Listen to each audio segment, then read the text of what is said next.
అక్కడ వాక్యం ఏముంది? ఆ 40 సంవత్సరాలు వారు పశ్చాత్తాపడి దేవుడు వారి మీద కృప చూపించాడు. కృప చూపించాక ఏమైంది? మరలా యెహోవా దృష్టికి విరుద్ధంగా పాపం చేశారు. అప్పుడు దేవుడు ఏం చేశాడు? వేరొక శత్రువు రాజుని ప్రేరేపించాడంటే వీళ్ళ మీద యుద్ధం చేయటానికి. ఇజ్రాయేలీల జీవితంలో అప్పటి నుంచి ఇప్పుడు యేసుప్రభు వచ్చేదాకా అలాగే ఉన్నారు వాళ్ళు. దేవుడు అద్భుతాలు చేసేవాడు, మరలా వాళ్ళు లోకం వైపు తిరిగిపోయేవారు. దేవుడు అందుకే మరలా 40 సంవత్సరాలు బానిసగా పంపించేవాడు. బబులోను దేశానికి 70 సంవత్సరాలు బానిసలుగా పంపించాడు దేవుడు. ఆ 70 సంవత్సరాల బానిసలో దానియేలు బబులోను దేశంలో ప్రవచనాలు చెప్పాడు. దానియేలుని నిలబెట్టాడు. బబులోను దేశంలో అన్యజనుల మధ్య నిలబెట్టాడు దేవుడు దానియేలుని. వీళ్ళు తప్పు చేసిన ప్రతిసారి శత్రువులకు అప్పగిస్తున్నాడు దేవుడు.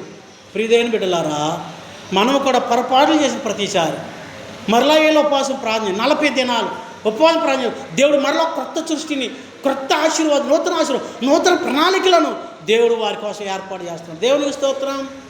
సంఘంలో మీ జీవితాల్లో దేవుడు ఒక నూతనమైన ఆశీర్వాదాలు దేవుడు ఇవ్వబోతున్నాడు. మా కుటుంబంలో కూడా దేవుడు ఒక నూతనమైన కార్యాలు దేవుడు చేయబోతున్నాడు. ఎందుకంటే ఈ 40 రోజుల ప్రార్థన ఒకవేళ పర్ఫెక్ట్గా 100% దేవునికి ఇష్టమైనట్టు పరలోకంలో దేవదూతలు దిగి వచ్చేటువంటి శక్తి లేకపోవచ్చు, కానీ కనీసం ఆవగిందంత ప్రతిఫలమైన ఈ నాయన నేను దేవుడిని అడిగాను.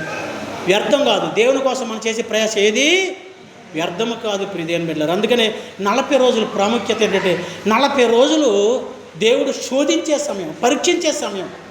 40 రోజులు పూర్తయిన తర్వాత ఒక క్రొత్త ప్రపంచాన్ని, ఒక నూతనమైన ఆశీర్వాదాలు దేవుడి ఇచ్చేటువంటి సమయం అది. అందుకనే నోవాహు 40 దినములో జలప్రలయ ఒక కొత్త భూమిని ఇచ్చాడు. మోషే 40 రోజులు సేనాధిపతి 10 ఆజ్ఞలు ఇచ్చాడు. దావీదు 40 సంవత్సరాలు ఫిలిష్తీయులకి బానిసలుగా అప్పగించిన తర్వాత దేవుడు దావీదును రాజుగా నిలబెట్టాడు. 40 సంవత్సరాలు పరిపాలన చేశాడు దావీదు కాలంలో ఇజ్రాయేలీలకి దేవుడు ఎంతో ఆశీర్వదించబడ్డారు. ప్రియమైన బిడ్డలారా, అలాగే ఏలియా 40 దినాలు ప్రయాణం చేశాడు. ప్రియమైన బిడ్డలారా, అలాగే 40 దినాలు యేసుప్రభు 40 దినాలు ఆత్మశాత ఉపవాసం ఉండేవి అరణ్యంలో నడిపించబడ్డాడు. 40 దినాలు భూమి మీద శిష్యులు బలపరిచారు. 40వ దినాన్ని పరలోకం వెళ్ళిపోయాడు. దేవుని స్తోత్రం. ఇలాగ చూస్తే 40 దినాలు చాలా చోట్ల ప్రతి భక్తుడి జీవితంలో 40 దినాలు ఆ అనుభవం దేవుడు ఉంచాడు. ఒకవేళ మీరు అనుకోండి, అంటే నేను కూడా అనుకోవాలి, 40 రోజుల అనుభవం నా జీవితంలో ఉంచాడంటే బైబిల్లో మోషేలాగా, ఏలియాలాగా అండ్ యెషయాలాగా ఇటువంటి పెద్ద పెద్ద ప్రవక్తల్లో ఏ ఆత్మతో ఉంచాడు, ఏ ఆత్మ అయితే వాళ్ళ మీద ఉంచాడో అదే ఆత్మ నా మీద పంపించడానికి దేవుడు ఇష్టపడుతున్నాడేమో. అందుకే నేను లోబడాలి.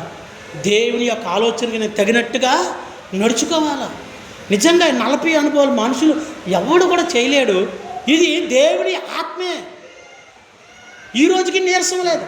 ఇక 40 రోజుల కోసం వీళ్ళకి నీళ్ళు తెచ్చేది నేనే, పాలు తెచ్చేది నేనే, మళ్ళీ అమ్మగారికి నీళ్ళు బయటెట్టేది నేనే, ఏంటి కూరగాయలు తెచ్చేది నేనే, పిల్లల్ని స్కూల్కి పంపించి తీసుకొచ్చేది నేనే. 40 రోజులు తినలేను నేను యాక్టివ్గా ఉంటే తినేసిన వాళ్ళు జాగ్రత్త, అమ్మ అయ్యా అది చెయ్యి, అయ్యా ఇది చెయ్యి, మాకు నీరసం వచ్చేస్తుంది. మనుషుడు రొట్టె వలన మాత్రమే కాదు, కానీ దేవుడి నోట ప్రతి మాట వలన ఆ వాక్యం దేవుడు నా జీవితంలో నెరవేర్చి ఉన్నాడు. దేవునికి స్తోత్రం. హల్లెలూయా.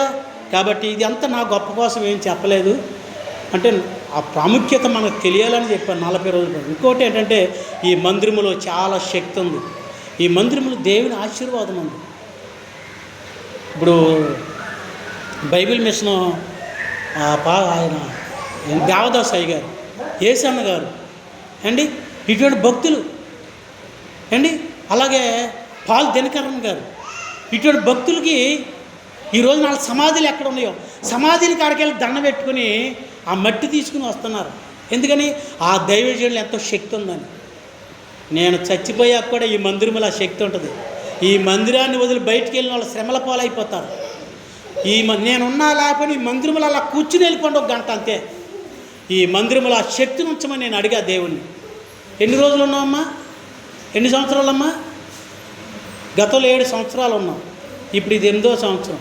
8 సంవత్సరాలు 40 రోజులు ఉపవాసం ఉండి మందిరంలో గడిపామంటే ఈ మందిరంలో అలివేలు గారి శక్తి ఉందా లేదా? అంటే నేను ఈగోతో చెప్తలేదు, ప్రెస్టేజ్ చెప్తలేదు. నువ్వు ప్రార్థన చేస్తే ఎంతోకంత ప్రభావం ఉంటుందా ఉండదమ్మా? మనం ఒక చోటుకి వెళ్ళి ప్రార్థన చేస్తున్నాం, ప్రార్థన చేస్తే అక్కడ ఏదో ప్రభావం, దేవుడి ప్రభావం కొంతైనా ఉంటుందా ఉండదా? ఇన్ని సంవత్సరాలు ఉపవాసం ఆ ప్రభావం మందిరంలో ఉంటుందా ఉండదా? అలా నమ్మి వచ్చిన వాళ్ళకి కార్యాలు జరుగుతాయి. దయచేసి మీరు ఈ సంఘం వదిలి ఎక్కడికి వెళ్ళవద్దు. దేవుడు మన సంఘాన్ని ఆశీర్వదిస్తాడు. మీ బిడ్డలు విదేశాల్లో మీరు ఉన్నతమైన జీవితాలు దేవుడు మీకు ఇస్తాడు. ఆర్థికంగా మీకున్నటువంటి ఉన్నతమైన జీవితం ఈ ఊళ్ళో ఎవ్వరికి ఇవ్వడు. మీ బిడ్డలు ఆశీర్వదించబడ్డట్టుగా ఎవడు ఆశీర్వదించబడలేడు. మీ దేవుడు మిమ్మల్ని దీవించినట్టుగా ఈ సంఘాల్లో ఎవడో దేవుడు దీవించడు. నేను హామీ ఇస్తున్నా. ఎందుకంటే దేవుడిని నేను బ్రతిమలాడు అడుగాను 40 రోజులు. మీరు నమ్మితే దాడు ఈ అద్భుతాలు చూస్తారు. మీరు మీ బిడ్డలో మంచి మంచి ఉద్యోగాలు, ఉన్నత స్థాయిలో మంచి ఉద్యోగాలు చేసి మీరు అందరికంటే, ఈ గ్రామంలో అందరికంటే ఒక ఉన్నత స్థాయిలో దేవుడు మిమ్మల్ని ఆశీర్వదిస్తాడు. నా సంఘ బిడ్డలు అలా దీవించాయని నేను అడిగాను. మీరు నమ్మి కూడా ఈ మందిరాన్ని వదలకుండా మీరుంటే ఆ అనుభవాలు, ఆ ఆశీర్వాదం మీరు చూస్తారు. ఇప్పుడు దేని బిడ్డలారా. ఎందుకంటే ఇప్పుడు రాజ్యం చేష్ట గారు ఉన్నారు, వాళ్ళ అబ్బాయి అమెరికాలో ఉన్నారు. అనుకున్నారా ఎవరైనా? అసలు అనుకున్నారా ఎవరైనా? అనుకోలేదు. ఇప్పుడు ఆ బిడ్డ అమెరికాలో ఉన్నాడంటే అర్థం ఏంటి?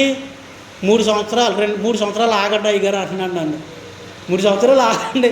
ఎందుకంటే చదువు అవ్వాలి. చదువు వస్తే ఉద్యోగం వస్తుంది.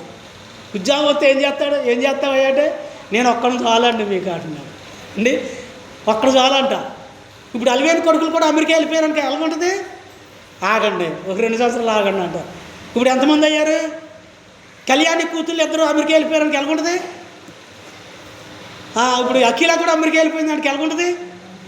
ఇప్పుడు ఆశా జ్యోతుంది, పాప నేనే కదా దగ్గర దాస్తుంది అని అనుకోవటుంది. నా పేరు చెప్పలేదు. మీ అబ్బాయి కలెక్టర్ అయిపోయడానికి ఎలాగుంటుందమ్మా? ఈ దేశాలు, మీ బిడ్డలు ఈ దేశాలు వెళ్ళిపోయి బలపడి ఎలా ఉంటుంది? ఇదేం బిడ్డలారా? మోసే మంచి వ్యాపారస్తుడైపోయి కోట్లు సంపాదించడానికి ఎలా ఉంటుంది? ఆమెనండ్రే అమ్మ, ఉత్తప్పుడు అంటారా? ఆమెనండి. దేవుడికి స్తోత్రం. అలాగ చేయకపోతే మిమ్మల్ని దేవుడు అలాగ చేయకపోతే మళ్ళీ నేను 40 రోజులు ఉపవాసం ఉంటా. మిమ్మల్ని అలాగా చేసేదాకా నేను మళ్ళీ 40 రోజులు ఉపవాసం ఉంటా. ఏమన్నాడు దేవుడు? విసుకక ప్రార్థన. ఒక ఎదవరాలు రోజు న్యాయం చేయమని అడిగితే ఆ మూర్ఖుడైన రాజు రోజు ఈవిడ అడుగుతున్నా, ఆవిడ గోల పడలేక న్యాయం చేశాడంట. నా గోల పడలేక దేవుడు మిమ్మల్ని తప్పుగా ఆశీర్వదించేస్తాడు దేవుడు. దేవుని స్తోత్రం. హల్లెలూయా. ఇది నిజం. అటువంటి ఆశీర్వాదాలు మీరు చూస్తారు. నన్ను నమ్మండి. ఒకవేళ ఇప్పటికిప్పుడే జరగకపోవచ్చు, లేకపోతే ఈ ఉపవాస ప్రార్థనకి జరగకపోవచ్చు. మళ్ళీ వచ్చే ఉపవాస ప్రార్థనకైనా దేవుడి ఆశీర్వాదం మీ అనుభవిస్తాడు. లేకపోతే మళ్ళీ అంతకుముందు వచ్చే సంవత్సరంలోనైనా దేవుడు ఆ ఆశీర్వాదం మీ అనుభవిస్తాడు. ప్రాణం ఉన్నంత వరకు ఉపవాసాలు వదిలేదే లేదు, దేవుణ్ణి వదిలేదే లేదు. మిమ్మల్ని ఆశీర్వదించేదాకా దేవుని నేను కుదురుగా ఉంచను. దేవునికి స్తోత్రం. దేవుడి మాటలు మన అనుభవంలో దీవించునుగాక. ఆమేన్.